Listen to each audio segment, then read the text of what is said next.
సబర్కాంత జిల్లా వడియావీర్ భూతియా అనే రెండూర్ల నడుమున్న నదిని దాటబోతే కారుకు కారే కొట్టుకపోయింది. నడమోతాన బండరాయికి అట్కాయిస్తే ఆగినట్టుంది. మెల్లిగా కారు లోపలికెళ్ళి మీదికెక్కి కూర్చొని బిక్కు బిక్కుమనుకుంటా సాయం కోసం ఎదురు చూస్తున్నారు. ఒడ్డుకు 100 మంది పోగయ్యారు గాని ఏం చేస్తారు. ఇక లాస్ట్కు అక్కడి ఫైర్ పోలీసు వాళ్ళు వచ్చిరు కాపాడుతందుకు.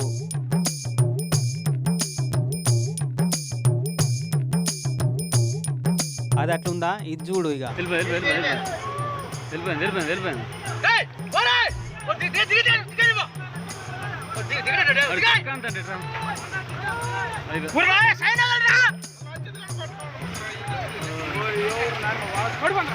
అరే రే పాయరా పాయరా కొట్టుకపోయారా. అయ్యో అగ్గొగ్గ ఉరుకురి దబ్బున అందుతే కాపాడరు జరేవాలన్నా. అమ్మయ్య ఆగింది. మెల్లిగా లెక్కెళ్ళి డ్రైవర్ని అయితే కాపాడిరట. వ్యాన్ పోతే పానం అయితే దక్కింది. శ్రీకాకుళం జిల్లా లావేరి మండలం బెజ్జిపురం బుడతవలస ఊర్ల నడుమ వారుతున్న వాగులో జరిగిన కథ ఇది.